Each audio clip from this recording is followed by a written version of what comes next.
Labrīt visi LPVA biedri un draugi.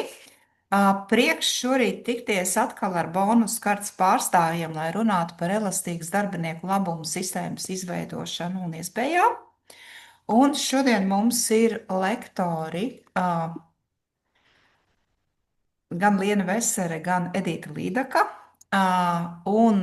Liels prieks, ka viņas dalīsies ar to, ko mēs varam darīt savu darbinieku labā, ja mums tāda iespēja ir, un tātad, kas ir tās labās lietas, ko mēs varam darīt, un ja jūs izvēlēsieties, varbūt arī no tā kaut ko gūsiet.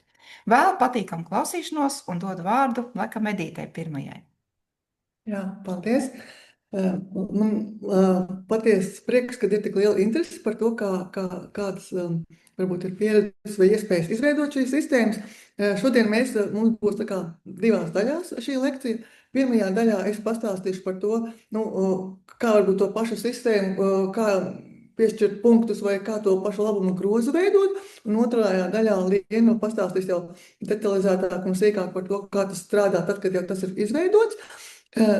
Par jautājumiem, ja jums ir jautājumi, droši jautājiet. Es pēc katra bloka pajautāšu, vai ir jautājumi, tad būs pirmais bloks par punktiem, otrais par labumiem, un beigās vēl pajautāšu. Ļoti ceru, ka šī būs tāda, mēs miedarbosimies, un tā sakot, gribu pastāstīt par to, kāda ir mana pieredze, bet es domāju, ka arī jums ir daudz dažādas pieredzes, ar kurām noteikti varat dalīties un teikt un stāstīt, kas jums strādāja vai nestrādāja. Un tad dodamies pie pirmās prezentācijas. Tā. Pirmais, ko es gribu nedaudz pastāstīt par koplīgumu. Lielākā daļa jums jau zina, kas ir koplīgums, bet, ja mēs viņu pretnostatām elastīgai darbinieku motivācijas sistēmai, tad ar koplīgumu parasti ir tā, ka viņu ir grūti mainīt. Varbūt ir kādi uzņēmumi, kur tas izdodas vieglāk, bet mana pieredze daudzos valsts kapitāla uzņēmumos, ka tas prasa 10 gadus, lai vienotos par līguma izmaiņām. Un līdz ar to, tātad, kad ir noslēgts koplīgums, viņš zaudē to elastību un varbūt tie labumi, kas tajā ir ielikti 10-15 gadus atpakaļ, mūsdienās vairs nav tik aktuāli. Līdz ar to, tātad, ja mēs gribam kļūt tādi elastīgāki un piemēroties līdz mainīgiem laikam, tad noteikti jāpadomā par to, kādā veidā mēs varētu tātad izveidot šo elastīgo darbinieku sistēmu, jo koplīgums tas ir garš process, tas ir sarežģīts process, un tas parasti notiek ļoti lēni un ilgi. Ja mēs runājam par elastīgu labuma sistēmu, droši vien, ka ir daudz un dažādi varianti. Es šodien stāstīšu par vienu no, un šī sistēma, par ko stāstīšu es, tātad tiek veidot atbilstoši pieprasījumam. Un tas ir ļoti būtiski sastāvdaļa, ka nevis personāla daļa izdomā, kādu sistēmu izveidot vēl kāds izdomā, bet ir miedarbība ar darbiniekiem, ir prototipi, un tad mēs ieviešam šo sistēmu, un tad nepārtraukti skatāmies pēc jau faktiem, kas ir jāmaina, kas strādā, kas nestrādā, kuri labumi ir pieprasīti, kuri nav, un neejam uz priekšu. Tātad pati sistēma sastāv tā kā no 3 daļām. Pirmā daļa ir punktu piešķiršana, ja šie punkti ir tā kā valūta, par kuru var nopirkt labumus no labumu grozu darbinieki. Tātad izstāstīšu par algoritmu, kā to veidot. Tad otrajā blokā izstāstīšu par labuma grozu, kā veidot labumu grozu, un gan pirmā un gan otrā blokā pastāstīšu par tām kļūdām, ko nevajadzētu pielaist, ko esmu pielaidus, varbūt es veidojot šādas sistēmas, un tāpēc dalīšos, lai jūs tādas nepieļautu. Un trešais bloks ir par labuma izmantošanas rīku, kur es ļoti minimāli pieskaršos. Tur vairāk varbūt Liena varēs pastāstīt par to, kādas tad ir iespējas, tad, kad visa šī sistēma ir izveidota, kā izmantot to rīku, lai darbiniekiem būtu ļoti viegli viņu reāli praksē izmantot. Un tagad vēlos pajautāt jūsu viedokli. Mēs iesim uz menti. Un man ir jautājums jums par punktu piešķiršanu. Tātad, vai jūs redzat, lūdzu, aiziet uz menti.com, var izmantot arī QR kodu. Un pirmais jautājums. Kā jūs domājat, par ko būtu jāpiešķir darbiniekiem punkti? par kādiem, nezinu, faktiem, kritērijiem. Ja jūs veidotu punktu sistēmu savā uzņēmumā, kas ir tas, par ko jūs piešķirtu? Man ļoti interesē jūsu viedokļi. Tā. Šeit ir jāliek tā kā vārds par to, kas ir jūsu sistēmā, respektīvi, jā, pieņemsim, darba snieguma rezultāti. Tātad punktu piešķiršanas sistēma ir sasaistīta ar darbinieka konkrētiem rezultātiem. Par darba kvalitāti, par sasniegtiem KPI-iem, jā, tātad par darba stāžu, jā. Ļoti interesantas atbildes. Par rezultātiem, tātad par rezultātiem darba stāžu, par izpildi, tas tā kā atkārtojās, tātad redzam, ka tas droši vien ir populārākie kritēriji, ko jūs tā kā liktu. Par darba stāžu vairāk par iesaisti. Jā, ļoti interesanti par iesaisti, kādā veidā to var izmērīt, bet tas ir labs kritērijs. Es domāju, ka ļoti vērtīgs. Par sportu tātad interesanti, bet droši vien varbūt, kad ir domāts, ja darbinieks piedalās, nezinu, uzņēmuma komandās vai kā savādāk. Jā, ļoti, ļoti interesanti, bet tātad arī, ja jūs veidot šo sistēmu, vai jums jau ir šī sistēma, tad ir ļoti daudz un dažādi kritēriji, kādā veidā piešķirt punktus. Un, jā, un šobrīd darba stāsts ir viens no populārākiem, un par to es gribēšu pastāstīt nedaudz vairāk, jo arī, kad mēs veidojām kad arī mēs veidojām sistēmu, mēs dažas kļūdas pielaidām, izvēloties kritērijus, un es par to pastāstīšu, jo sistēmai ir jāsasniedz daži mērķi, un ir dažas lamatas, kurās var iekrist. Bet jā, tātad redzu, ka darba stāsts ir viens no populārākiem, un tas ir visvairāk izcelts. Tā, vai ir vēl kāda atbilde? Ja nav, tad mēs pāriesim pie otra jautājuma. Un otrs jautājuma bloks ir tāds, ka es izlikšu tātad kritērijas, un jūs katram kritērijam tā kā piešķirsiet vietu, kurš jums liekas svarīgāks, ja jums būtu jāizvēlās, jo nav no jauna nodefinētiem kritērijiem. Tā. Tātad šeit ir jau pateikti kritēriji, un lūdzu tagad jūs piešķiriet punktus, un redzēsim, ja mums ir pateikti, tātad nodefinēti šie kritēriji, kuri tad ieņem 1., 2. un 3. vietu. Un varbūt kuri vispārībā neiegūs nevienu punktu, jo jūs saprotat, ka varbūt ka tas varbūt nav pareizais kritērijs, par ko vispār piešķirt punktus darbiniekiem izvēlēties labumu sistēmu. Tātad šobrīd mums līderis ir par paaugstinātu darba risku, tikko kā līderis nomainījās par dalību darba devēja projektos, par darba stāžu, vadītāju amatiem.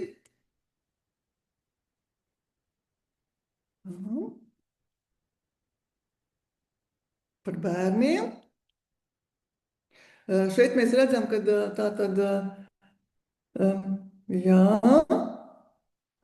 šeit mēs redzam, ka patiesībā varbūt pietrūks nodefinēti tie kritēriji, kas parādījās pirmajā slaidā, kurus jūs minējāt.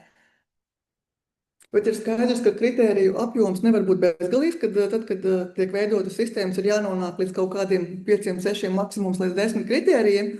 Līdz ar to tātad šeit vēlējos saprast, kāds ir tad jūsu redzējums, kas jums šķiet, kas varētu būt kā labi kritēriji un kuri varbūt mazāk populāri vai kurš tad kā darba devējs nevēlētos.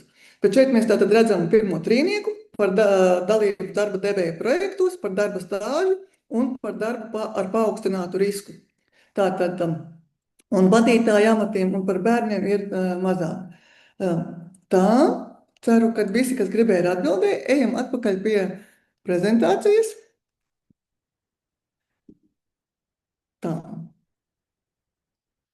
Un šeit es gribu parādīt vienu piemēru, kādai varētu būt punktu tātad piešķiršanas, es tūlīt palikšu lielā ekrāna.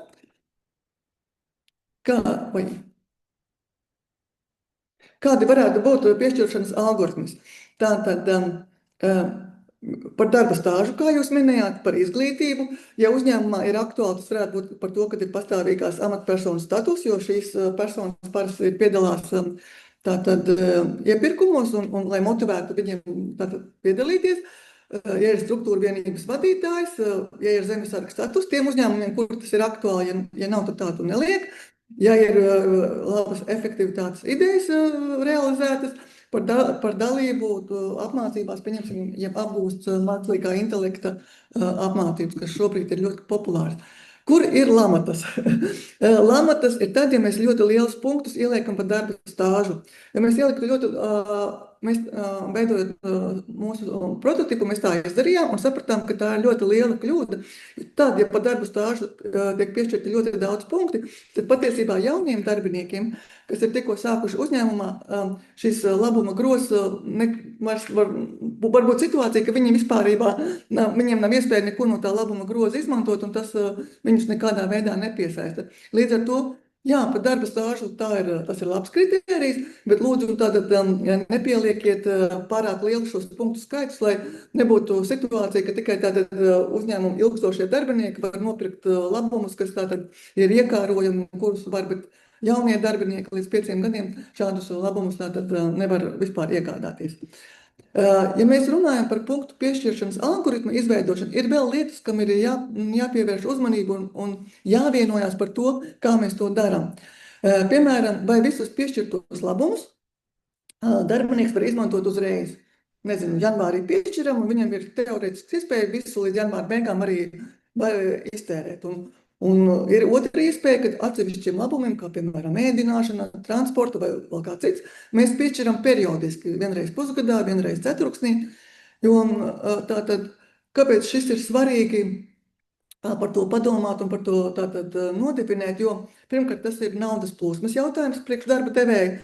Ja visu var izmantot pirmajos pāris mēnešos, tad tas ir ļoti liels sloks uz budžetu, uz darba, uz naudas plūsmu. Un otra lieta ir, ja pieņemsim, ir kāds darbinieks, kurš, nezinu, plāno iet martā projām, rakstīt atlūgumu, tad viņš var, nezinu, janvārī, februārī izmantot pilnīgi visu, lai tā tad, un tad uzrakstīt atlūgumu. Ja? Droši vien, ka mēs negribam, lai tādas situācijas būtu, līdz ar to ir jāatrod kāds vidusceļš, kā to risināt. Tāpat ir jāvienojās par to, vai neizmantotie punkti tiek pārnesti uz nākošo gadu. Visi vai daļēji, vai neviens, respektīvi, ja tu izmanto, tad tu izmanto, ja tu neizmanto, zaudē, vai kaut kāds, nezinu, limits, ko tu vari pārnest uz nākošo gadu. Par to arī ir jāvienojās un arī jāsaprot, ka tas ir arī budžeta jautājums. Ja darbinieki, pieņemsim, ļoti daudz neizmanto vienā gadā un tas tiek pārnest uz nākošo gadu, tad kā uzņēmuma budžets ar to var tikt galā. Vai darbiniekiem ir iespēja piepirkt punktus, respektīvi, ja kaut kas drusku pietrūkst un gribas kaut ko, kur vēl varbūt tie punkti nav tik daudz, lai to varētu nopirkt, vai darba devējs atļauj darbiniekam reāli nopirkt vēl klāt dažus punktus vai visu, un darbinieks varētu konkrētu labumu iegādāt. Tāpat ir jāsaprot, vai darbinieks tos izmantot punktus var, pieņemsim, visus savus 400 punktus, vai viņš var izmantot vienīgi un tikai akademiskām apmācībām, respektīvi nopirkt 4 tādus labumus, nevis vienu. Vai viņš var tikai viena labuma veidu vienu nopirkt. Respektīvi, mēs zinām, ka darbiniekiem var būt dažādas situācijas, un šogad darbinieks ļoti grib, nezinu, tieši akademiskās mācības bonusu dabūt vai labumu, un tad viņš visu, kas viņam punktiem pienākas, viņš gribētu iztērēt, bet jāsaprot, ka mēs sistēmā to ļaujam, un tas ir jāatrunā. Un vēl viens ļoti būtisks punkts ir tas, vai piešķirtos punktus darbinieks var tērēt arī saviem radiniekiem, nezinu, pirmās pakāpes, piemēram, ja ir piešķirta ēdināšanas izdevuma, vai viņš var sakrāt šo bonusu un neiztērēt pats, un tad, nezinu, reizi pusgadā vai reizi gadā ap Ziemassvētkiem aiziet un šo bonusu izmantot kopā ar saviem ģimenes locekļiem. Tas arī ir jāatrunā, lai darbiniekam būtu skaidri nosacījumi un nebūtu pārpratumu. Tad kādas kļūdas varētu būt veidojot sistēmu? Viena no punktiem ir, kad darbinieka piešķirtais algoritms neveicina darbinieku un biznesa mērķu sasniegšanu. Jo Ja mums vēlreiz, ja mēs atgriežamies pie tā, ka mēs punktus pieņemsim ļoti daudz, piešķiram par stāžu vai piešķiram par kaut kādu, nu, nezinu, par tādu, nu, kritēriju, kas neveicina darbiniekiem darīt aktivitātes vai sevi attīstīt, lai nopelnītu vairāk tos punktus. Tad šī sistēma, nu, tā sakot, zaudēs savu pievilcību biznesa attīstībā. Mēs arī varam šos punktus piešķirt, lai veicinātu konkrētas darbinieku aktivitātes, nezinu, piedalīties konkrētos projektos, nākt ar idejām, apgūt kaut kādas konkrētas zināšanas. Bet šeit ir ļoti svarīgi, ka tas ir darbiniekam, visiem darbiniekiem ir iespēja, bet viņi izvēlas to darīt vai nedarīt. Mēs tādus punktus nevarētu piešķirt, ja ir ierobežota iespēja darbiniekiem to darīt. Ja? Lai nebūtu tā, ka mēs piešķiram punktus par kaut ko, ko darbinieki patiesībā nemaz nevar izdarīt. Ļoti jāpārdomā, kā šī sistēma attiecās vai jauniem darbiniekiem. Un šeit par jauniem es domāju gan tie, kuri tikko ir sākuši darbus, gan tie, kuri varbūt vēl nav darba attiecībās. Jo, ja ir izveidots ļoti labuma sistēma, tas ir varbūt kā labs, tas var celt darba devēja konkurētspēju darba tirgū, bet, kad mēs uzrunājam kandidātus, mēs sakam, jā, alga būs šāda, mainīgā, bet šeit mums vēl ir labuma gros, ko ar tādā summā gadā tu varēsi izmantot, un tas var būt ļoti labs instruments, kā kļūt konkurētspējīgām. Jo mēs zinām, ka šobrīd pat labiem darbiniekiem ir ļoti sīva cīņa darba tirgū. Vēl ir ļoti jārēķina un jāpārdomā par to, vai piešķirtā punktu sistēma un galu tas rezultāts, ko mēs sasniedzam, beigās ir pietiekoši, lai iegādātos labumus. Jo mēs, kad veidojam šo prototipus, tad mēs sapratām, ka sākumā mēs ļoti skopi devām punktus, un tas rezultējās ar to, ka patiesībā darbinieks neko daudz nevar iegādāties. Tad jābūt ir balansam, punktu apjomam, ko darbinieks iegūst, ar labuma vērtību, ko darbinieks par to var nopirkt. Un vēl viens ļoti svarīgs jautājums ir izveidot tādu sistēmu, lai punktu piešķiršanas algoritms nebūtu diskriminējošs. Ko es šeit ar to gribu teikt? Piemēram, to, ka nevar samazināt punktus par to, ka darbinieks slimo vai nevar likt, nezinu, ilgstošas prombūtnes kaut kādā veidā iekļaut algoritmā, jo tas būs diskriminējoši. To tātad nedaram, jo tas nebūs tātad korekti. Un šobrīd es gribu, pirms varbūt es aizēju pie nākošā sadaļas, saprast, vai ir kādi jautājumi. Varbūt, Liena, tu man var palīdzēt, vai čatā ir kādi jautājumi? Čatiņā pagaidām nav, bet man ir viens jautājums, varbūt tās, ko tu nepieminēji. Varbūt pastāsti, kurā organizācijā jūs šo te konkrētu punktu sistēmu ieviesāt, un arī darbinieku skaitu varbūt.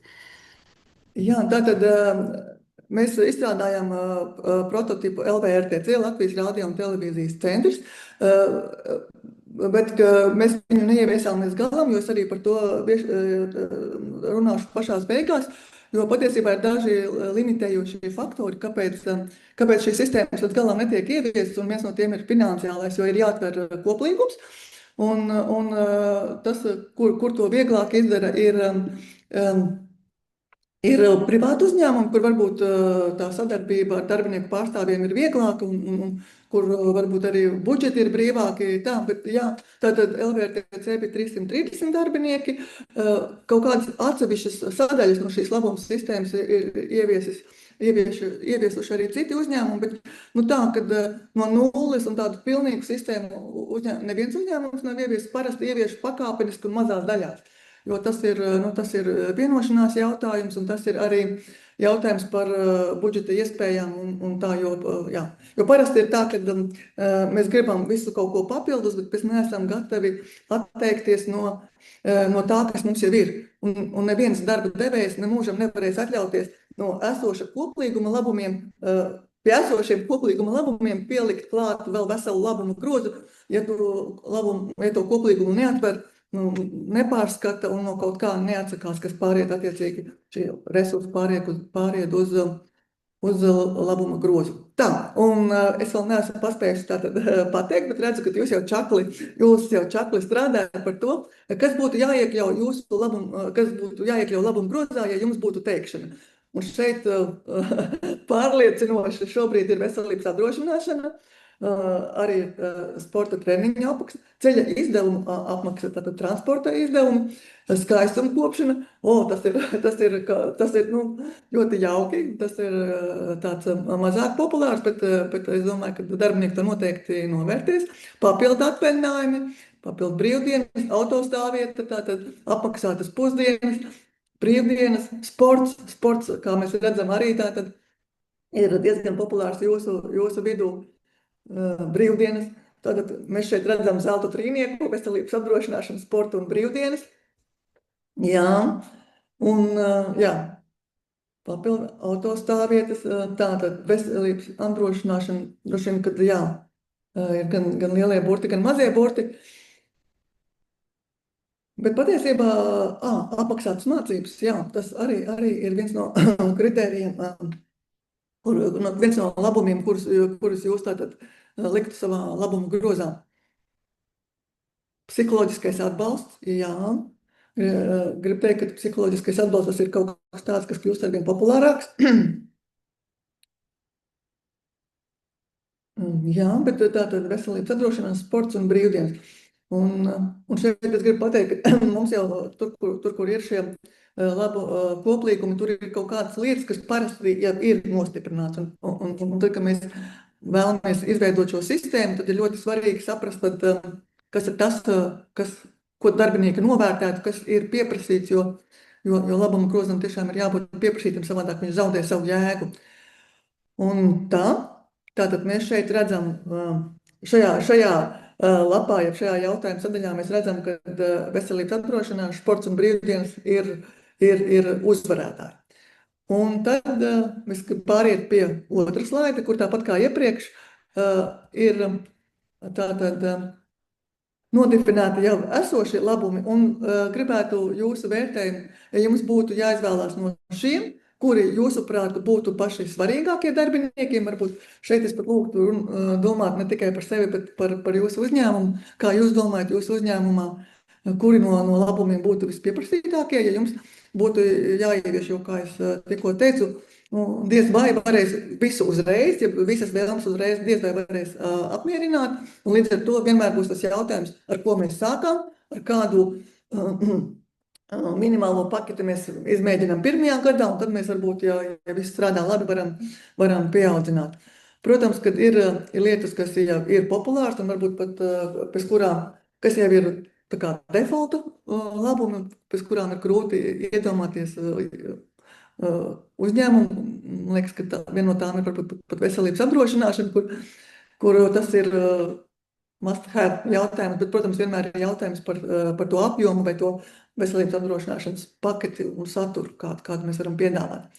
Bet šobrīd tātad apmaksātas pusdienas, veselības apdrošināšanas un papildus brīvdienas. Tad ir sporta kompensācija, transporta izdevumi, apmaksātas psiholoģijas konsultācijas un akadēmisko mācību kompensācija. Jā, ļoti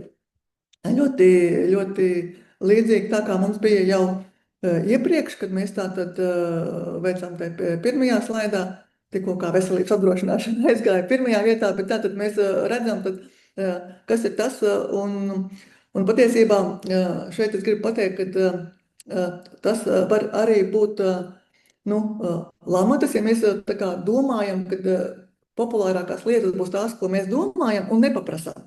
Tāpēc es vienmēr ieteiktu, pirms veidojam šādu sistēmu, tā kā runāt, prasīt, testēt, jautāt, un tad pieņemt lēmumu, kuras tas ir tās pieprasītākās lietas un kuras nav.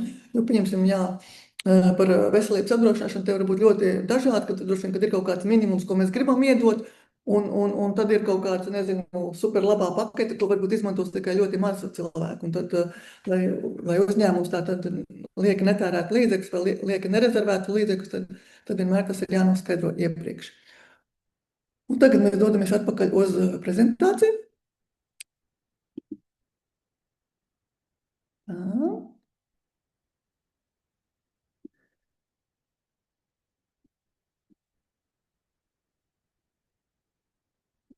Uz lielo ekrānu. Tā. Vienu mirklīti.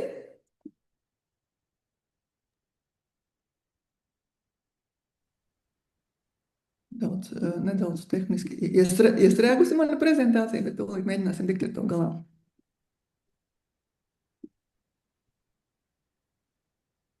Tā.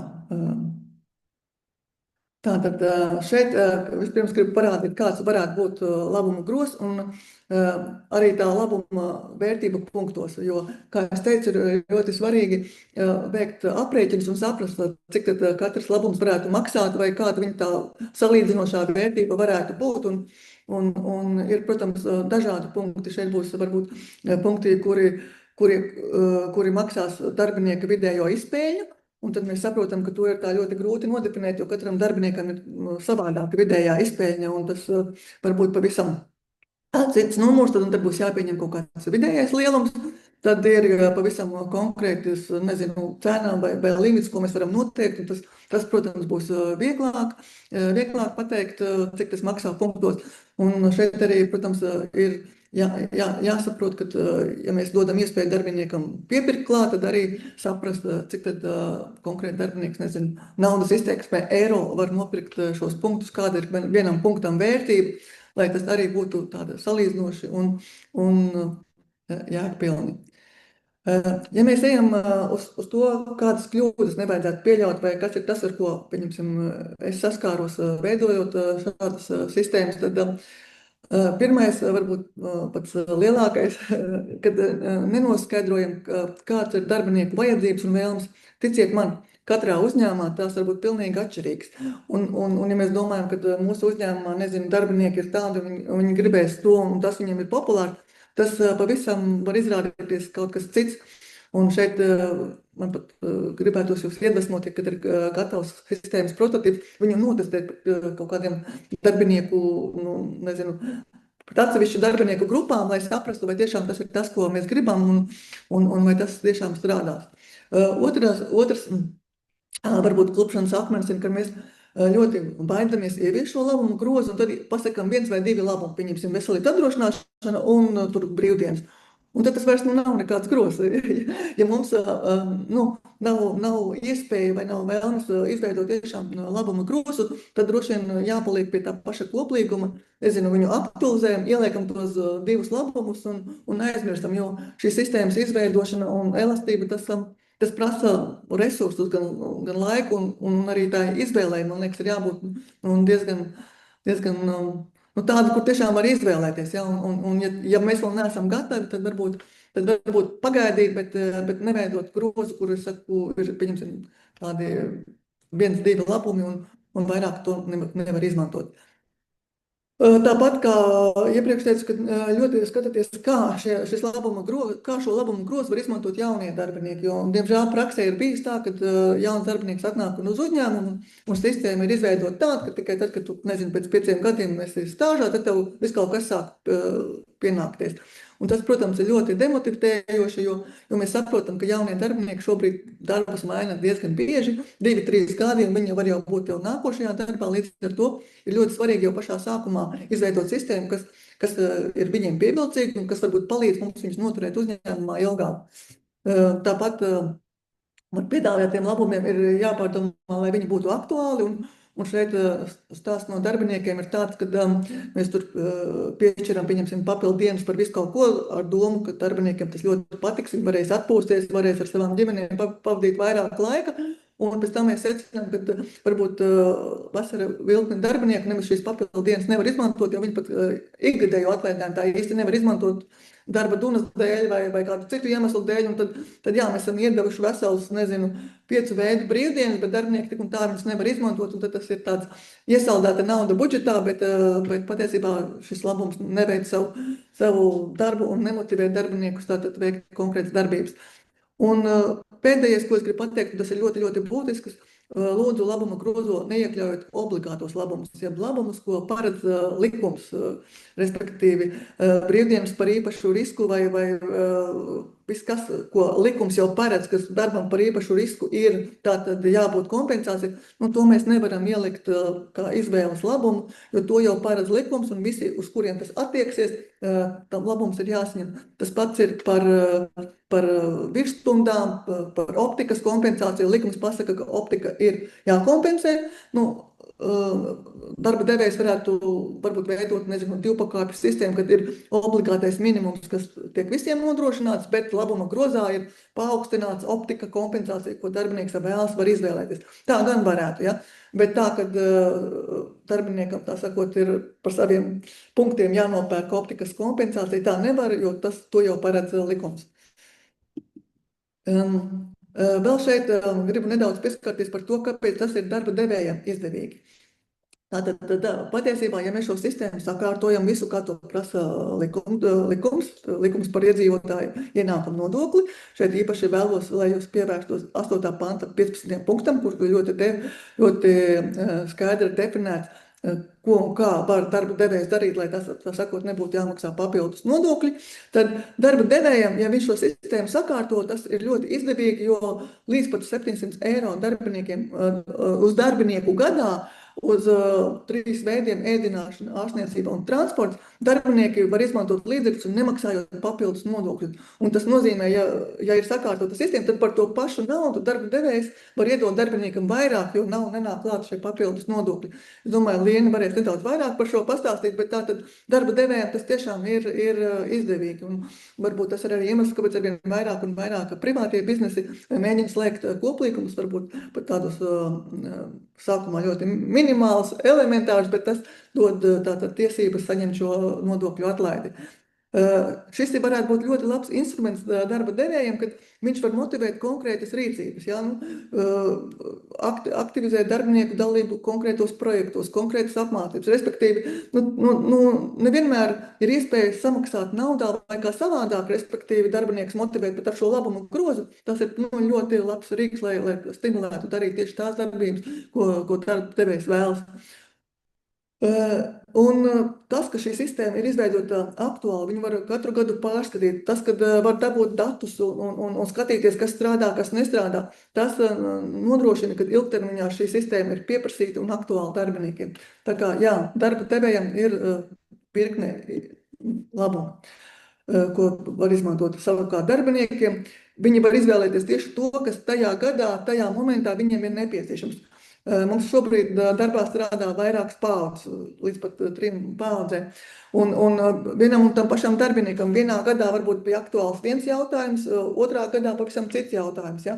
Un viņš katru reizi var izmantot tos labumus, kas viņam konkrētajā situācijā, konkrētajā periodā ir aktuāli. Tas ir wow. Tāpat, ja šo sistēmu palaiž ar to pašu budžetu, ir iespēja saņemt vairāk, tāpēc, ka tā tad nebūs jāmaksā nodokļi. Un patiesībā mums šobrīd jau ir daudz dažādi rīki, kur ir vienkārši šī izmantošana. Tad nav tur čeki vai tur nav tur viss kaut kas jādara. Ir ļoti elementārs rīki, kā šo izmantot, lai tas būtu ikdienā ērti un nesagādātu liekas raizes. Un kopsavilkums par to, kāpēc to tā vajadzētu darīt, jo es zinu, ka droši vien, kad domā un varbūt ir šaubas, tad es ieteiktu tomēr mēģināt sākt darīt, varbūt, kā teicu, varbūt uzreiz ne pilnā apjomā, jo tas droši vien, kad būs grūti budžetā ielikt, bet tomēr sākt un darīt, jo labuma individualizēšana, tas ir ļoti svarīgi, jo katrs darbinieks jau mums ir individuāls. Un ja mums ir, kā tur bija tajā slavenajā reklamā, kas dar visiem, nedara nekam, ja? Bet ja mēs spējam individuāli iedot to labumu, tad tas ir daudz vērtīgāks un darbinieks to daudz vairāk novērtēs un viņš būs tā sakot, varbūt lojālāks un spēs labāk atdot sevi darba devējām. Svarīgi, lai šī sistēma ir elastīga, jo neviena sistēma nevarēs izveidot un tad 5 gadus nelikties nezinis. Arī šajā sistēmā katru gadu būs jāveic izmaiņas gan punktu piešķiršanā, gan labuma groza pārskatīšanā. Nepārtraukti būs kaut kādas izmaiņas, kas ir jāveic, un tāpēc ir svarīgi jau laicīgi saprast, kā mēs to sistēmu būvējam, lai šīs izmaiņas būtu viegli veicams. Piemēram, ja mums koplīgumā ir jāatrunā lietas, tad varbūt atrunāt koplīgumā pamatlietas, bet tās ļoti speciālās lietas atstāt ārpus koplīguma, lai viņas iespējams ir vieglāk mainīt. Pieņemsim, koplīgumā novienoties par pamatprincipiem vai pamatsummām labuma grozā, bet konkrēti, ko mēs darām, jau to atstāt ārpusē, lai to var efektīvi un viegli mainīt katru gadu. Šis noteikti ir resursu efektivizācijas tātad jautājums, un ja sistēma strādā viss, tad par to pašu naudu par darbiniekiem iedot daudz vairāk. Un tāda nobeigumā gribu pateikt, ka tāda sistēma, kura tātad ir pieprasīta, kuru novērtē, viņa palielina konkurētspēju, jo tā, ka mēs šo mūsu prototipu rādījām darbiniekiem, un tur bija dažas lietas, tur bija dažas lietas, kas izsauca ovāciju. Wow, tas mums būs, wow, tas forši, tur transporta izdevumi, un kāda summa, un mēnesi, un es varēšu gan degvielu ieliet, gan nopirkt vilciena biļeti. Tā kā, jā, tas ir vērtīgi, un tas tiešām uzņēmumiem var palīdzēt. Un tas man arī viss, un šobrīd esmu gatava jautājumiem. Vai ir jautājumi? Noteikti, Man ir jautājums, Edīte. Jūs sākāt vispirms ar budžeta iespējām, un tad skatījāties no tā, ko jūs varat darīt. Droši vien paralēli arī apjautājāt darbiniekus par viņu vēlmēm. Kā to sabalansēt, tās vēlmes ar iespējām? Es domāju, ka darbiniekiem pastāst, ka šobrīd mēs sākam ar tādu summu un pēc tam nākotnē pēc iespējām skatīsimies, varētu būt tā kā sapratne. Jo šobrīd es pat ieteiktu varbūt pirmajos gados nelikt klāt ļoti lielas summas, bet spiest uz to, lai mēs atveram jau esošos labumus vai mēs atveram jau esošo koplīgumu un paskatām, jo ir koplīgumā labumi, kas maksā naudu, bet viņus netērē vai viņi netiek novērtēti, tad ir muļķīgi viņus atstāt, bet tā ir nauda. Ja? Tad pateikt, ka varbūt ka mēs maksimums līdz 10% varam palielināt labuma groza apmēru, bet ar noteikumu, ka mēs pārskatām to, kas mums jau ir, lai nebūtu, tā, ka, pieņemsim, kaut kāds atsevišķs labums izmanto 3 cilvēki uzņēmumā, ja, bet mēs katru gadu, tā sakot, mēģinām tur rezervēt naudu un saprast, un domājam, ka tas ir ļoti labi. Tāpat varbūt ir kaut kādas lietas, ko mēs varam paņemt un ielikt, nezinu, veselības apdrošināšana, tie paši psihologi vai sports vai vēl kādas lietas un saprast, kā uzņēmums to visu var efektīvi nomenedžēt, lai nebūtu vienkārši daudz papildus jāmaksā, bet tad, kad mēs sākam kaut kādas diskusijas, es ieteiktu izveidot darbu grupu un uzreiz vienoties par budžeta rāmu. Un tad mēs iekšējās diskusijas tad jau vienojamies, ko mēs galu galā dabonam esošajā budžeta rāmī, jo jābūt skaidrībai, ka neviens uzņēmumam nav bezgalīgi ienākumi. Tā, Zanē ir jautājums. Jā, labdien, man ir jautājums, vai ja veselības apdrošināšana iet tajā kartē iekšā, vai cena nemainās, vai apdrošināšanas sabiedrības neskatās jau to, kā parasti ir, ja tas mērķtiecīgais lietotājs un arī, ka savu naudu vairāk iegulda, tad parasti tā cena ceļās, vai jūs neesat ar tādām saskārušies? Ļoti labs jautājums, un šeit patiesībā es ieteiktu darīt varbūt tā, kad man ir grūti iedomāties veselības apdrošināšanu kā tādu bonusu, ko izmantos iespējams ļoti daudz cilvēku gribēs to izmantot. Un varbūt tad noteikti kaut kādu obligāto minimumu veselības apdrošināšanu, kas tiek nodrošināts pilnīgi visiem, bet tur, kas ir tātad labuma grozā, tas ir paaugstināts. Tad tas būs ļoti maz, tas būs, pirmajā gadā būs droši vien jāmin, ka tie varētu būt, 10 vai 20 cilvēki, un tad nākošajā gadā jau pēc statistikas.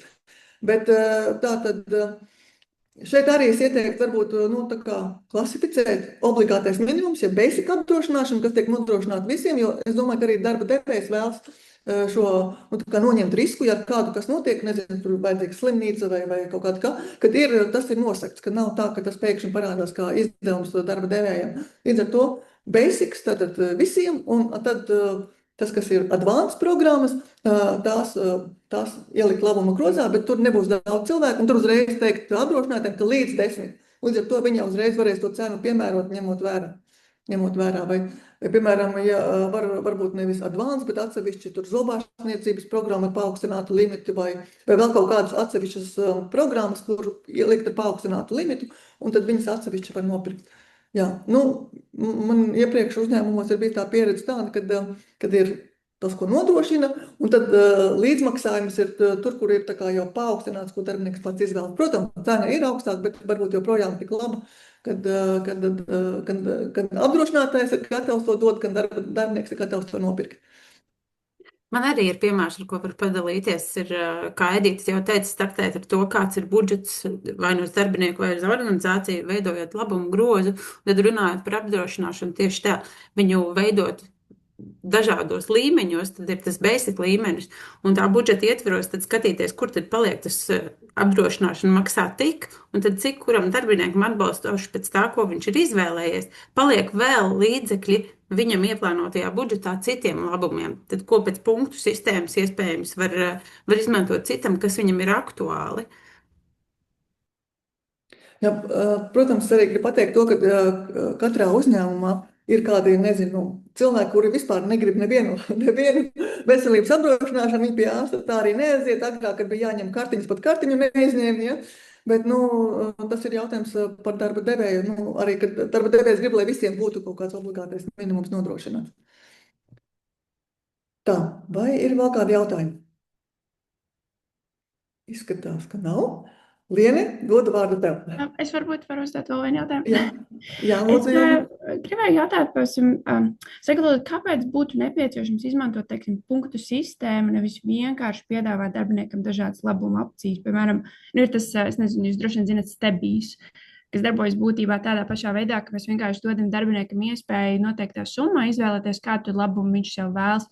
Un šādā veidā mēs tā teikt parādam darbiniekam, ka mēs viņu novērtējam, mēs viņam dodam šo iespēju. Bet kāpēc būtu jāizvēlas tāda punktu sistēma, kas ir tādā, kādi ir tie, jūsuprāt, tie plusi tiem punktiem? Ļoti labs jautājums, jo es atceros, tikko atceries, kas aizmirst par to pateikt. Un patiesībā ir tā, ka ir dažādi veidi, kā ieviest labumu grozu, un viens, kā jūs teicāt, pateikt, ka visiem ir vienāda summa, un esošās summas ietveros, nezinu, pēc pārbaudas laika var iepirkties. Bet šeit punktu sistēmai tātad ir dažādi kritēriji, kas palīdz stimulēt konkrētas darbības. Respektīvi, daudz vieglāk ir ieviest sistēmas, kur visiem vienādi, kur, nezinu, visiem 500 punkti, pēc, nezinu, 6 mēnešiem esmu nostrādājis, to pienākās 500 punktu un visu. Bet, ja ievies šādu sistēmu, tad pēc tam ir ļoti grūti pielikt klāt kādus kritērijus, ko darba devējs vēlas, kā darba devējs vēlētos stimulēt darbinieku. Ja sākumā visiem deva vienkārši tāpat par to, ka viņi ir darbinieki, tad pēc tam pielikt, nezinu, papildus kritērijus par to, ka tu mācies par mākslīgo intelektu, par to, ka tu piedalies, nezinu, kaut kādās darba grupās un efektivizē procesus, būs ļoti grūti. Līdz ar to, ja mēs uzreiz šo sistēmu izveidojam, tad tā kā ir jau pieraduši, ka punkti tiek piešķirti par kaut ko, ja viņi ir jānopelna, ja tā var teikt, un pēc tam pamainīt tos kritērijus ir daudz vieglāk nekā sākumā dod visiem vienādi, un pēc tam teikt, nē, tagad mēs visiem nedosim, vai mēs tur pieliksim dažus kaut kādus citus kritērijus. Protams, ka tā var, un droši vien, ka varbūt tas ir iemesls, kā to sistēmu ātrāk ieviest, bet es tomēr mēģinātu rast iespēju, ka mēs kaut kā to sistēmu veidojam, kad stimulēt darbiniekam vairāk kaut ko izdarīt ārpus saviem tiešajiem pienākumiem. Ilze, vai es atbildēju? Jā, laikam, jā. Es vienkārši ilgus gadus strādājot ārzemēs, man tas priekšstats ir tāds, ka vienkārši Latvijā mums jau tā nav praktiski nekāda labuma darbiniekiem, bet tas, laikam, es bišķiņ tā citādāk uztveru, tad tas ir tā teikt ārpus tās pamatpaketes, ka tomēr ir jau kaut kas, tur, teiksim, tā apdrošināšana vai tas pats stebīs, kas ir tā kā visiem, un tad tas pārējais būtu tā teikt, lai motivētu vēl kaut kādas papildus lietas. Bet, man vienkārši liekas, ka ir jābūt tomēr kaut kam, kas ir visiem, un ka tas varbūt tās, vai to vajadzētu tā kā balstīt uz punktu sistēmu. Bet jā, es saprotu to domu, ka tas ir tā kā vairāk. Es tev pilnībā piekrītu, un arī mēs tajā sistēmā, ko mēs veidojam, atstājām lietas ārpus labuma groza. Un Jā. tās bija pabalsti par dažādiem dzīves situācijām, pieņemsim, nezinu, par kāzām, par bērēm, par bērniņu piedzimšanu, jo, ir jocīgi ielikt to labuma grozā, un tad, darbinieks izvēlās, ka, nezinu, ka viņam kāds radinieks gada laikā nomirst jocīgi, vai ne? Tāpēc bija lietas, ko mēs atstājām, tā kā ārpusē, un kas pienākās visiem, ja viņiem rodas situācija. Tie bija pabalsti, tie bija viss, ko likums paredz, brilles par bīstamiem darbiem un tā tālāk. Un, protams, lielā diskusija vienmēr bija par veselības apdrošināšanu, vai obligāto minimumu arī neatstāt ārpus groza un grozā ielikt tikai advancētu variantu. Jā, tā notiek, ka arī šajā sistēmā ir lietas, ko mēs atstājam ārpus tā labuma groza. Labi, paldies. Jā, paldies. Tā, Lieni, vārds tev. Labi. Paldies, Edita. Milzīgs paldies. Jā, varbūt arī nedaudz tā ieskicēšu. Mums šis te kombo arī izvērsās patiesībā tādēļ, ka Edita ir ļoti, ļoti pieredzējusi tieši varbūt arī valsts kapitāla sabiedrībās, un es jau sadzirdēju tādas atslēgvārdus arotbiedrības, koplīgums, sarežģīti. Un es savukārt pārstāvot vienu no rīkiem, kas ir bonuskarte motivācijas rīkiem, man ir tā iespēja runāt ar dažādām gan tām valsts kapitāla sabiedrībām, gan lieliem, gan maziem uzņēmumiem, un turklāt arī visu spektru sākot no uzņēmumu vadītājiem, personāla vadītājiem, finanšu direktoriem un grāmatvežiem, kur ir tie cilvēki, kas tajā visā lēmumu pieņemšanā arī sākotnēji sākās, jo fakts, ka mēs gribam motivēt darbiniekus, bet par finansēm domās grāmatvedis būs tas, kas praktiski to darīs un rēķinus vai čekus vai jebko citu administrēs. Finanšu direktors būs tas, kas apstiprinās vai neapstiprinās budžetu, un uzņēmuma vadītājs arī savukārt, viņam tās ir izmaksas jebkurā gadījumā, tad saprast to, kāds būs tas pienesums, vai saprast to, kur tad ir iespēja kaut kādus līdzekļus ietaupīt, jo es domāju par to, ka darbiniekus vajag motivēt un ka viņiem darba vietā ir jājūtās labi, nediskutē vairs neviens. Lūk, un tad pēdējie 3 gadi manā profesionālā ceļā ir par šo te darbinieku labbūtību, par darbinieku labumiem, un šobrīd pārstāvu bonuskarti, kas ir Latvijā veidots rīks, un kā rīku man viņu arī gribās saukt, jo bonuskarte ir kā tāds plastelīns būtībā, kas palīdz administrēt darbinieku labumus. Un jau pēdējos gadus mēs runājam par labumiem, un tad ir otrs moderns termins, kas ir labbūtība un kāda tur ir starpība. Un arī savās iepriekšējās, tā skaitā LPVA webinārā vasarā runājām par labbūtību. Šie ir būtībā 2 dažādi termini. Bet, lai cik viņi dažādi būtu, viņi viens otru, teiksim tā, labumus jūs varēsiet apbērt darbiniekus ar labumiem no galvas līdz kājām, bet, ja netiks domāts par darbinieku labbūtību, tad baigi motivēts tie darbinieki nebūs. Un tad es interneta dzīlēs arī meklēju definīciju, kas tad ir tas, jo par labbūtību mēs runājam par kopējo darbinieka apmierinātību ar savu darbu, ar darbu un privātās dzīves līdzsvaru. Tas, ka viņš jūtās labi savā darbiniekā un viņam svētdienas vakarā nepaliek slikti no domas vien, ka viņam no rīta pirmdien ir jāceļās. Kāds ir tas viņa gandarījums, tādas, teiksim tā, jau kā profesionāļa un darbinieka piepildījums, kāpēc viņš to darbu iet, tā skaitā darba jēga, tas nav tikai par to, ka viņam ir, bonuts šāds, kur vēl papildus brīdienu un tā tālāk. Ja darbinieks nejutīsies kopumā labi, tad neviens bonus nebūs kā plāksters, kas kaut kādas, teiksim tā, kaut vai, gribas teikt, bieži vien to noveļ arī uz vadītājiem. Es pat esmu bijusi arī vadītājs. Ja? Bieži vien tā ir vadītāja atbildība, kā mēs runājam ar darbiniekiem, kā mēs viņus motivējam, vai mēs viņus uzklausām atgriezniskā saite, kā mēs veidojam vidi darba vietā. Tad tas ir par darbinieku labbūtību. Un darbinieku labumi jau ir tādi fiziski, materiāli vai iespējas, ko izmantot un ko darba devējs ir gatavs darbiniekam sniegt. Tad šī ir tā būtībā atšķirība. Un es atkal un atkal gribu uzsvērt, ka viņi viens otru neizslēdz un jādomā ir gan par vienu, gan par otru. Jo arī, ja jums būs jaukākā vide, kaut kādā brīdī darbinieki sāks just un gribēt kaut ko taustām no tā visa, ja tas netiek dots un otrādi. Ja būs, kā es minēju, apbērsiet ar labumiem no galvas līdz kājām, bet būs toksiska darba vide, rupja izturēšanās un kas tik vēl ne. Es, protams, dramatizēju, eju ekstrēmās galējībās, tad arī darbinieks nejutīsies labi. Tā tad ir jādomā gan par vienu, gan par otru. Un domājot par šīs dienas prezentāciju un par stāstu un par uzsvaru arī to, ko Edīte minēja, kad ļaujiet darbiniekiem izvēlēties. Tas, ko paredz likums, gluži par labumu nav uzskatāms. Es apzināti papētīju un pameklēju piemērus no sludinājumu portāliem, kā tad izskatās mūsu sludinājumi. Tur nav būtiski algu līmeņi, ja, bet ko tad mēs darbiniekiem solam?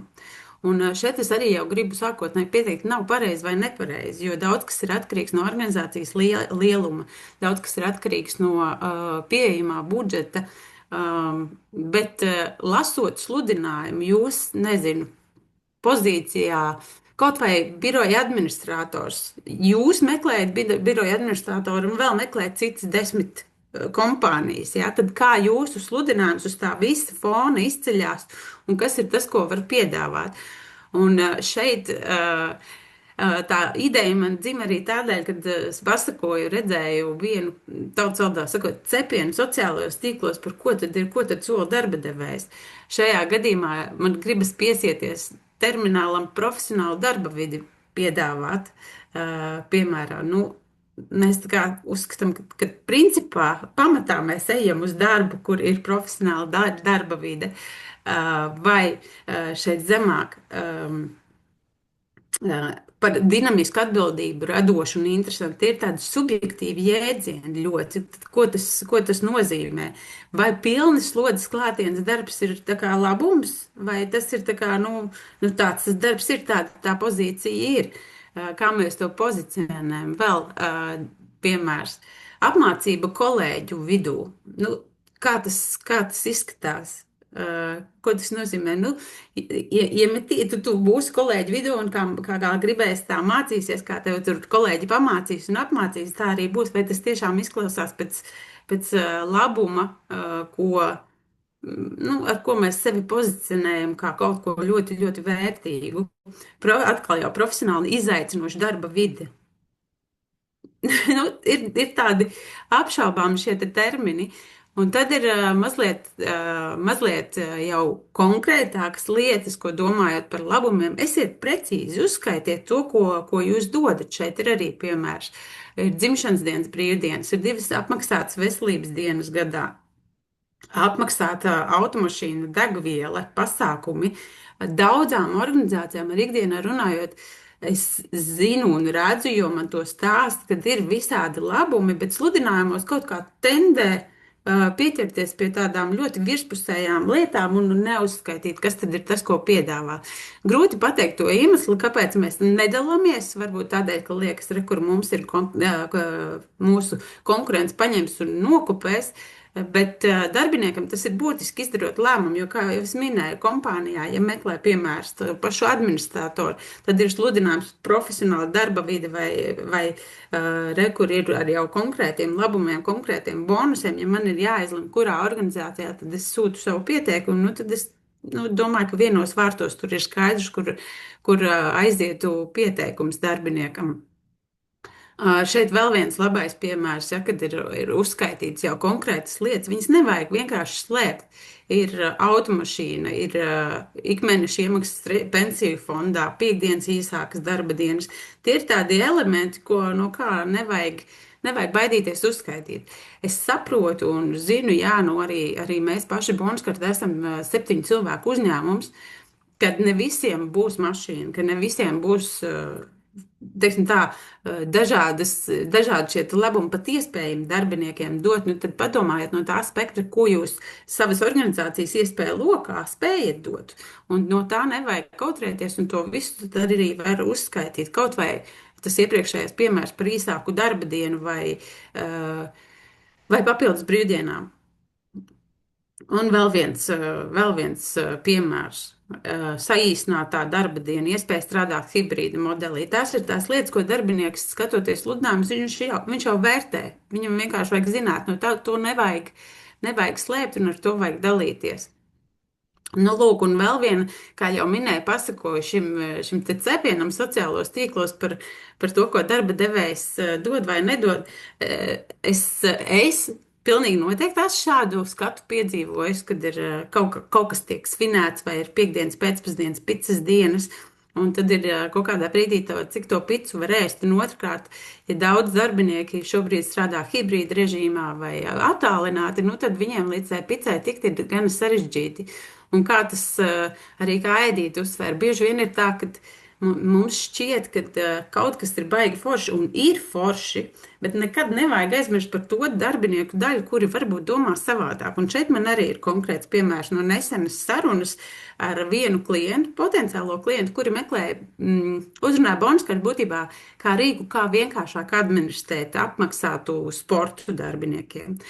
Ārkārtīgi lepni un ļoti forši stāstīja par to, ka gandrīz pusi no darbiniekiem iet sportot un darba devējs to apmaksā, kas ir superīgi. Un tad man bija jautājums, kas ir te otrai pusē gandrīz? Un tad bija tāda pauzīte nedaudz, jā, pareizi, mums ir arī otra puse, bet mēs jau dodam sportu, un viņi var iet sportot. Bet būtībā tam, kam, nezinu, veselības dēļ vai kaut kādu citu iemeslu dēļ nav šis sports aktuāls, tad tur labumu nebija vispār. Vienmēr padomāt par to, ka, lai vai cik labumus mēs dodam, vienmēr būs daļa darbinieku, kuriem tas nebūs aktuāli. Un šeit arī speciāli meklēju un parakņājos arī no tā interneta cepiena.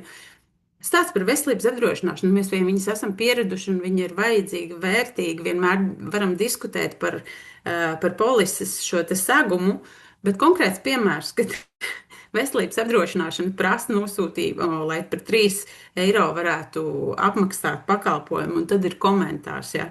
Veselības apdrošināšana, ko darba devējs pasniedz kā baigo bonusu. Esam objektīvi, tad varbūt šis ir tas gadījums, kad ir bāzes līmenis, kas ir visiem, un tad kas ir tas vēl, ko mēs darbiniekam varam dot, vai arī ļaut viņam vienkārši izvēlēties. Ja viņam viedoklis par veselības apdrošināšanu ir tāds, tad ļaujam viņam pateikt, labi, man to šobrīd nevajag. Es gribu citu kaut ko no labuma groza, bet tam citam ir jābūt pieejamam. Vēl viens foršs piemērs. Darba balle. Forši visiem taču sanākt kopā, vai ne? Bet izrādās, ka nē, ir cilvēki, kam šie te sociālie pasākumi bieži vien pat ir tāds psiholoģisks sloks. Ne visiem gribās ballēties. Un tad ir tas moments atkal, vai mēs tiešām tā kā spiežam darbiniekiem redzēt, mums tā lielā balle ir un visiem jānāk un obligāti tas ir, vai tomēr mēs ļaujam arī izvēlēties. Un šeit ir gandrīz 60% pateikuši, jā, ir forši darba balles, kad ir, bet ir 42, gandrīz 43%, kas saka, ka viņiem viņi nav vajadzīgi vispār. Savukārt pasākums ir organizēts uz visu organizāciju, līdzekļi ir iztērēti, ja? Vienmēr pavērtējiet, jo ne visiem, vēl atkārtošu Edīti, ja tas, kas dar visiem, tas nedara nekam. Un šī fleksibilitāte, viņa kļūst aizvien, man negribas pateikt, aizvien aktuālāk, jo par to jau mēs runājam jau gadus, diezgan daudz jau, pat ne 5, varbūt pat vairāk jau, kad darbiniekam gribas arī šo te savu grozu, savu labumu pašam izvēlēties. Un otrkārt, lai kā jūs censtos, nekad neatradīsiet to, kas būs visiem labs. Nekad tas ir neiespējami. Un pat, ja sakombinējot dažādu labumu grozu, tad tā izvēle tik un tā ir palikusi darbinieka ziņā. Esmu pievienojis QR kodu uz vienas, man ļoti patīk, kā Marta Karlsona, kas ir organizācija psiholoģija, stāsta par lietām, jo viņa stāsta bez izskaistināšanas ļoti cilvēcīgā valodā. Un šeit ir links uz rakstu, zem QR koda slēpjās, kad labuma grozs, kas ir darba devēja rokās, būtībā ir tas, kā dizainēt vai virzīt darbiniekus kaut kādā konkrētā uzvedības virzienā un panākt to, ko gribās redzēt organizācijā vairāk vai mazāk. Protams, ir iespēja to, ka visiem viss ir vienādi. Tā var, un tā ir, protams, vienkāršāk dzīvot, bet labumu grozu patiešām var veidot un plānot tā, ka tas ievirz darbinieku uzvedību virzienā, kas jums ir kā darba devēja pārstāvjiem vēlams.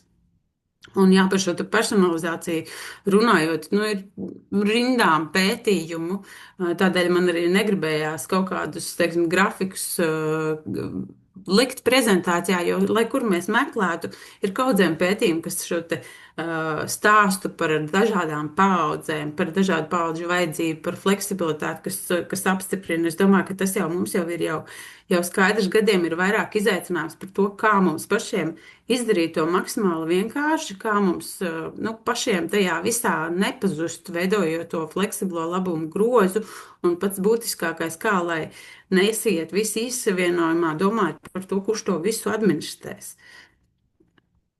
Un runājot par labumiem, mēs pieskārāmies, arī Edita pieskārās dažiem, bet īstenībā, un te ir mana pēdējo gadu pieredze, kas man liek teikt, ka patiesībā mums Latvijas likumdošana ir viena no draudzīgākajām Baltijas valstīs. Mums patiesībā ir diezgan daudz labumu, ko darbiniekiem var dot bez nodokļu sloga, ir tikai jāprot viņu paņemt. Tas, kad mēs no bonuskartes specializējamies uz ēdināšanu, ārstniecību un transportu, par to parunāsim mazliet vairāk, tas ir skaidrs, bet principā ir vēl lietas, ko darbiniekiem var dot. Mācība maksa par augstākās izglītības iegūšanu. Tur gan ir savas nianses, ka tas nav vienkārši, es tagad gribu pastudēt un eju studēt, un darba devējs man to apmaksā.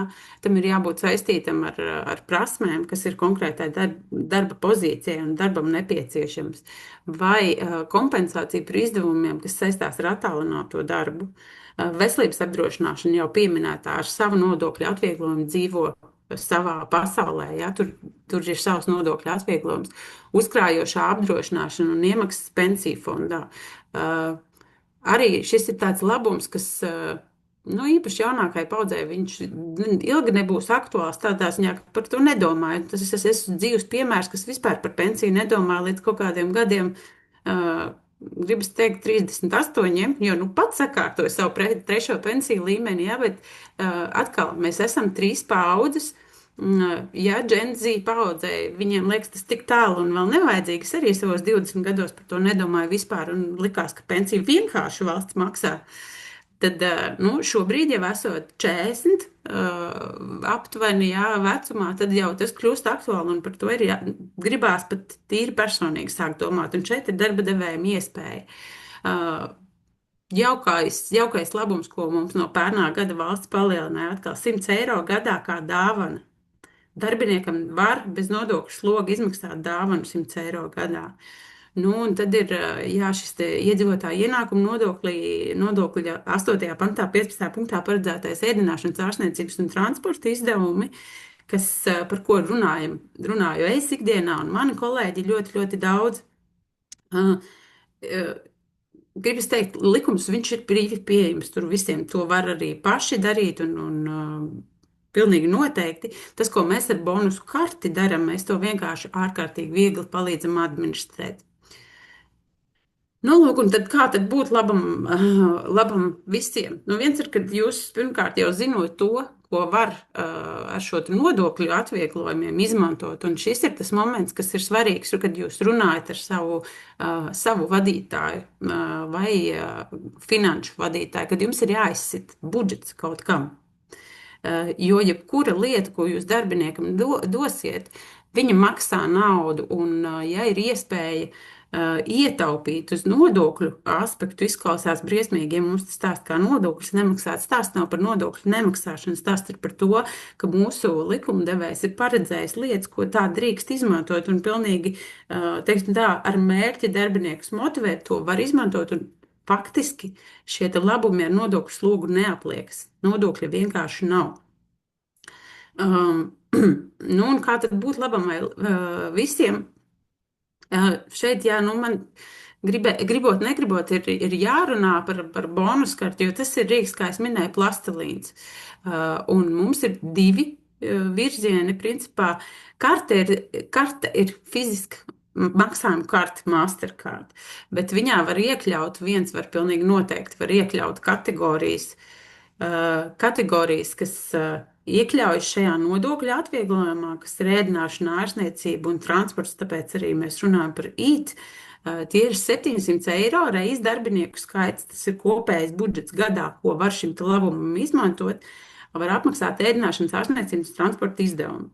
Liekas dikti maz, bet mūsu kontekstā tā ir jebkura vēsture, pilnīgi jebkura. Un iepriekšējiem slaidam, kam es pārlecu pāri, bonus karte ir strādā arī ārpus Latvijas robežām. Viņa nav piesieta, nezinu, tikai pusdienām vai tikai darba laikā vai tikai darba vietā. Darbinieks pats lemj, kur viņš šos līdzekļus tērē. Aizbrauc atvaļinājumā, pērk sev burgeri, nezinu, Turcijā, ja, vai vienalga, kur viņš ir devies. Šajā gadījumā gan obligāts nosacījums likumā noteikts ir, kad ir jābūt 6 darbiniekiem, kad ir jābūt koplīgumam. Un koplīguma jautājums, tāpēc es arī ļoti, ļoti piefiksēju Edītas teikto, ka tas ir sarežģīti, ilgi un tā tālāk. Jā, tā var būt, un to mēs dzirdam bieži no organizācijām, kur ir arotbiedrības, jo no arotbiedrībā jau ir tāda funkcija. Viņi, protams, gādā par darbinieku papildus labumu, par sociālo aizsardzību, bet, teiksim tā, ir vēl otra puse, jā, kad darba devējs koplīgumu slēdz ar darbiniekiem. Un tad šī vienošanās ir krietni vienkāršāka, un viņa nav tik nesalaužama arī, kad ir vienošanās ar darbiniekiem, jo koplīguma izbeigšanas konkrētus, teiksim tā, aspektus arī var paredzēt koplīgumā. Tas koplīgums nav tik negribas teikt traģisks, bet no viņa nav tik ļoti jābaidās, kā varbūt sabiedrībā ir šis priekšstats. Un arī runājot par arotbiedrībām, jo arī ar arotbiedrībām mums sanāk runāt, un arī tie ir tikai cilvēki. Un ja mēs runājam par kaut kādu labumu iekļaušanu, arī tā ir vienošanās un runāšana. Tas nav tik viegli varbūt ar arotbiedrībām, bet arī tur ir atvērti cilvēki un cilvēki, kas lietas arī saprot un saprot arī darba devēja pozīcijas bieži vien. Un otra puse, un šeit gan runājot, valsts kapitāla sabiedrības ir kā izņēmums. Šo 700 eiro labumu nevar izmantot, un tad mums ir šī otra puse, un jāsaka, ka arī ir vairāki darba devēji, tā skatā viens no mūsu lielākajiem klientiem ar pārpa 2000 darbiniekiem, kas izmanto bonus karti kā administrēšanas rīku, lai ir vienkāršāk savus bonusus administrēt. Viņi neizmanto nodokļu atvieglojumus, bet viņi ir nolēmuši, mums būs darbiniekiem bonus un būs konkrētas kategorijas. Šajā gadījumā ir stāsts par pirkumiem aptiekās, par spā, par grāmatnīcās pirkumiem. Grāmatvedībai šī gadījumā ir vienkāršāka dzīve. Darba devējs zina, ka viņiem ir svarīgi, ka darbinieki par sevi veselību rūpējas preventīvi, kad viņi izglītojas, tādēļ arī pirkuma grāmatnīcās, kad ir pieejami medikamenti aptiekās. Tā skatā arī kultūras pasākums viņi ir iekļaujuši. Viņi maksā nodokļus, bet grāmatvedībai ir ērtāk administrēt. Viņiem nav jāstiep par katru pirkumu rēķins vai čeks uz grāmatvedību. Viss, kas ir vajadzīgs, ir pieejams bonus kartes administratīvajā platformā. Vai sakot, lai vai kuru virzienu izvēlas, stāsts ir par to, ka jūsu grāmatvedība jums būs pateicīga, ka viņai nav manuāli nekas nekur jāglabā, nekādi čeki uz papīriem jālīmē un nav jāpaskaidro, par ko tas pirkums ir bijis. Jo, lai vai kādu kategoriju, piemēram, atvieglojumu gadījumā ēdināšana, ārstniecība, transports, ar to karti neko citu nopirkt nevarēs. Tikai šīs likumā paredzētās lietas vai otrā piemēra gadījumā tikai un vienīgi tās pakalpojumu kategorijas, ko darba devējs pats ir izvēlējies. Viņš nekad darbinieks nevarēs ar bonus karti aiziet, nezinu, ja ir atļauts ēdināšana, ārstniecība, transporta maksāt, viņš nevarēs aiziet uz Sportlandu ķedes nopirkt. Vienkārši karte nestrādās. Nu, lūk, un atgriežoties pie koplīguma puses, mēs jau šo te parunājām Edītas prezentācijas laikā. Koplīgums, kā es minēju, viņš var tiešām būt rīks, kas kalpo jums kā Jā, kā rīks, kā virzīt darbinieku šo te uzvedību kaut kādā konkrētā virzienā, jo, protams, var vienkārši par to, ka tu esi mūsu darbinieks, var piešķirt labumu. Tas ir skaidrs, neviens to aizliedzis nav un tā drīkst darīt, un tā ir ļoti vienkārši. Mūsu gadījumā tas nozīmē, ka vienā konkrētā datumā visiem darbiniekiem sabirst viena konkrēta summa, automātiskais maksājums, un ne personāla vadībai, ne kādam citam par to nav jādomā. Bet ir kritērija, ir koplīgums, kurā var paredzēt kritērijus, kādiem iestājoties darbinieks vispār labumu sāk saņemt. Atkal jau svarīgs faktors, jebkurš kritērijs, viņam ir jābūt objektīvam un viņš nedrīkst būt diskriminējošs. Šiem kritērijiem ir jābūt objektīvi sasniedzamiem. Tā kā Edita arī teica, jaunais darbinieks, viņš atnāk uz darbu. Klasisks kritērijs, tad ir jāiztur pārbaudas laiks, tāpat kā bieži vien tas ir pie apdrošināšanas, bet viss pārējais ir jābūt objektīvi izpildāmiem. Tā kā šeit ir piemērs par darba sniegumu rezultātiem. Arī tam jaunajam darbiniekam, viņam sava KPIs vai kaut kādi mērķi taču ir. Teiksim tā, piemērs par pārkāpumiem vai disciplināru sodiem. Ja viņš uzvedas, kā viņam ir jāuzvedas, ja viņš savu darba drošību instrukciju ievēro un visu pārējo, tad forši, tad viņam šis bonus pienākās. Darba stāsts, jā, Edita arī minēja, ka viņš ir vispopulārākais arī mūsu. Mēs paši redz aptauju pildot viņu iekļāvām, bet par šo runājot ikdienā tiešām tas ir tāds. Atkal vienmēr aicinu pieturēties pie esiet objektīvi. Darba stāsts, jā, tad ir ekstrēmajā gadījumā, man liekas, gan neobjektīvi sākt piešķirt jebkuru labumu, tad, kad ir nostrādāti 5 gadi vai vēl vairāk. Aizliegts jau nav, bet kāds ir tas mērķis tad? Kāpēc tas labums tiek piedāvāts un vai viņš tiešām veicinās to darbinieku uzvedību, ko gribās panākt? Runājot, jā, šeit detaļās man pat ļoti negribas iet, bet stāsts ir atkārtošos jau. Bonuskarte ir tikai administratīvais rīks. Tas, kā jūs labumu piešķirt, kur no labumiem veidojat kaut ko pilnībā paši vai izmantojat jau tā kā, man gribas teikt, gandrīz līdz perfektumam atstrādāto ēdināšanas ārstniecības izdevumu apmaksu ar bonuskarti. Stāsts ir par to, jā, ka šīs summas ir nodokļu ietaupījums gana liels.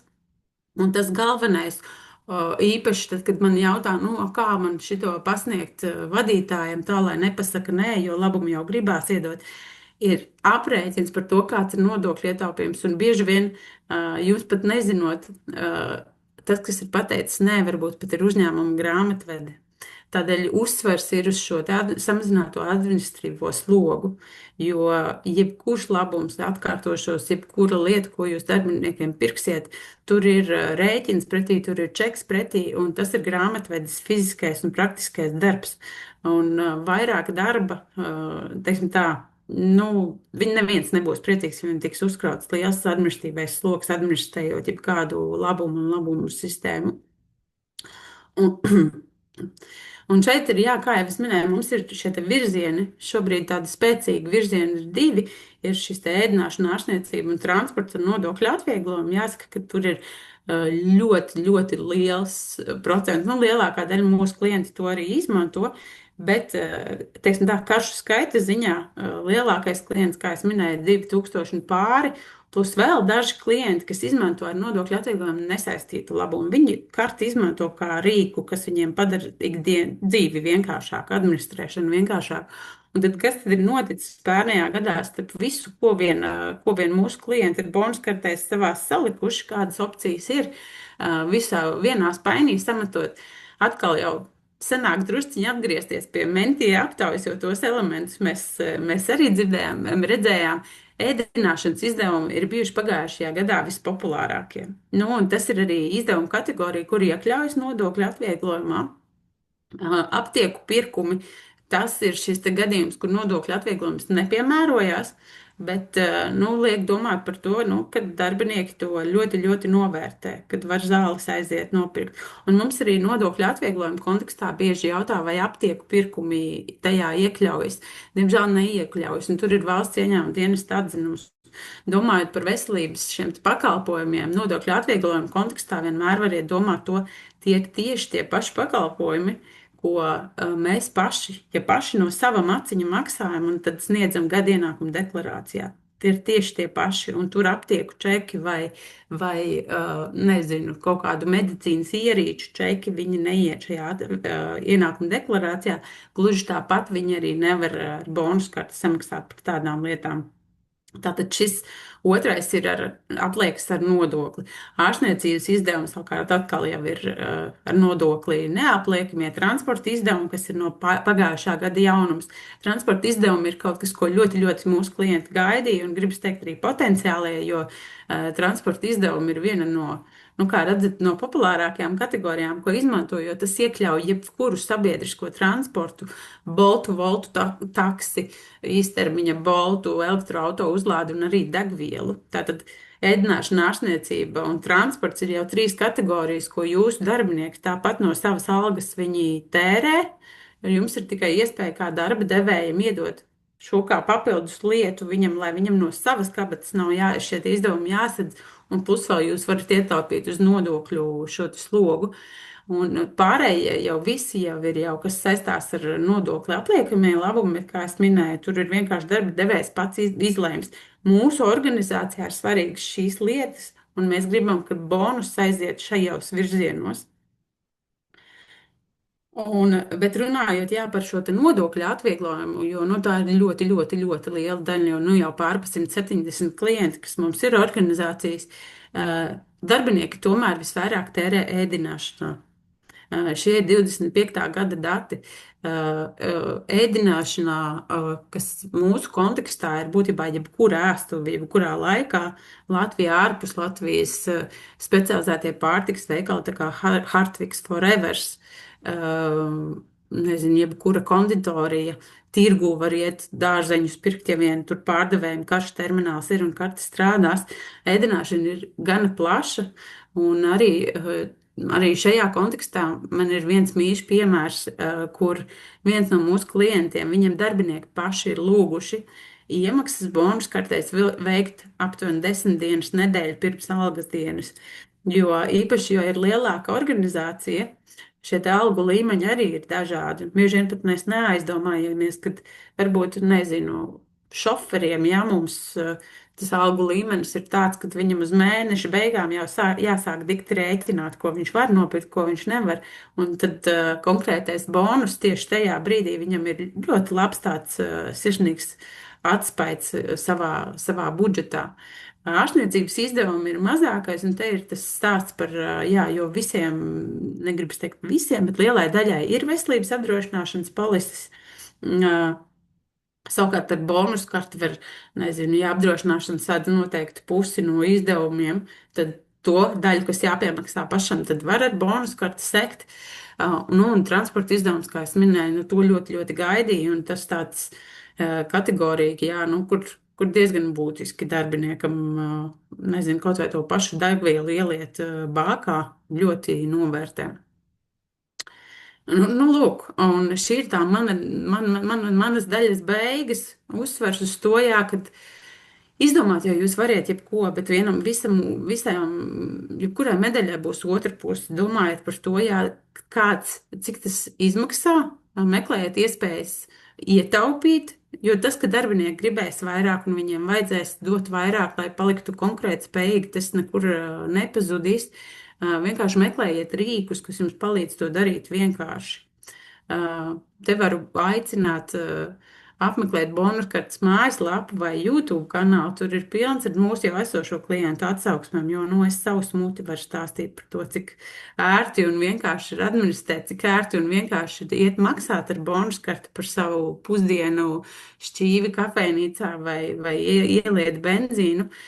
Bet darbinieks būs priecīgs, viņam ir kaut kas iedots. Darba devējs būs laimīgs, tāpēc, ka viņš, ja izvēlās nodokļu atvieglojumu, ja tāda iespēja ir, tad viņš ietaupa naudu, bet tas sāls tajā visā, un kur bieži vien tas apstājas, ir pie šīs administrēšanas. Tas būs, ja tas kādam būs sloks, tad bieži vien jebkuru programmu būs grūti izbīdīt cauri tā, ka visas iesaistītās puses uz to arī parakstās. Lūk, varbūt, es redzēju čatiņā, man šķiet, ka bija daži jautājumi. Tā. Jā, tā kā ir viens jautājums, ar ko bonuskarte atšķirās no Stebi? Pamatā bonuskarte ļoti fokusējas uz šo te ēdināšanu, ārstniecības un transporta izdevumiem. Tas ir tas būtiskākais, tas ir nodokļu atvieglojums, ko mēs esam noslīpējuši arī strādājot kopā ar vidi un veidojot administratīvo platformu tieši tādu, kā valsts ieņēmuma dienests vēlas redzēt šo te atskaišu pusi, jo,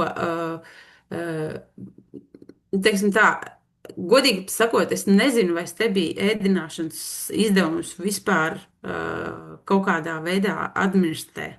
Tas ir viens. Otrs ir, ka mūsu gadījumā ir šis neierobežotais partneru tīkls. Mēs vienmēr priecājamies, ka kāds no mūsu esošiem klientiem atsūta mums kādu čeku. Pēdējais bija no Papua Jaungvinējas, kad ir nopirkta kafija, bet ir arī bijuši pirkumi Japānā un Meksikā. Nu, kad viņu var jebkur tērēt, svarīgi, ka atbilst šai kategorijai.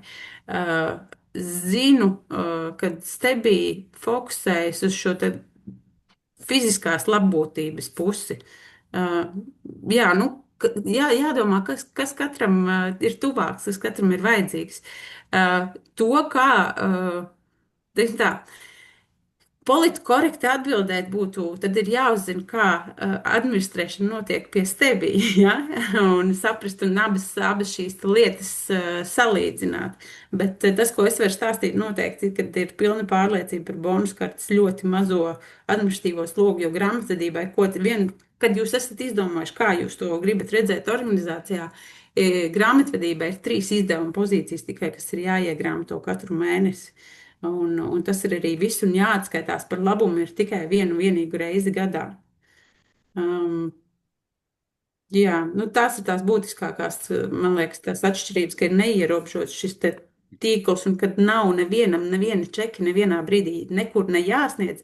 Turklāt ar bonuskarti maksājot, sava nauda nav iepriekš jādod. Tas ir viens neierobežots tīkls, un čekus var vispār arī neņemt. Ej paēd pusdienas vai ielēj benzīnu, un to čeku uzreiz var izmest miskastē vai pat nepaņemt. Viss, kas ir vajadzīgs, tas ir administratīvajā platformā. Un vēl viena nianse, kas arī tas ir svarīgi atkal jau grāmatvedībai un finanšu pusē bonuskartes stāsts kā tāds, tā ir maksājuma karte, Mastercard maksājuma karte, tātad katram klientam tiek vērts 26. tipa konts vaļā, un šie līdzekļi, kas ir kontā paredzētam šim mērķim, viņi vienmēr ir uzņēmuma bilancē. Nevienā brīdī jūs savu uzņēmumu naudu neatdodat kādam citam. Nauda no uzņēmuma kabatas, gribas teikt, ja viņi iziet tikai tajā brīdī, kad darbinieks par savām pusdienām, par savu degvielu, par savu ārsta pakalpojumu, tikai tad, kad viņš par viņu samaksā. Nevienā brīdī jūs neatdodat kādam citam, ne glabāšanā, ne turēšanā savu naudu. Nevienā brīdī nav arī kaut kādi pārskaitījumi manuāli veicami uz rēķinu. Pamat šeit vispār pakalpojums bonuskartē ir bez rēķinu vai bez čeku risinājums pamatā. Atkal jau stāsts par šo administratīvo slogu.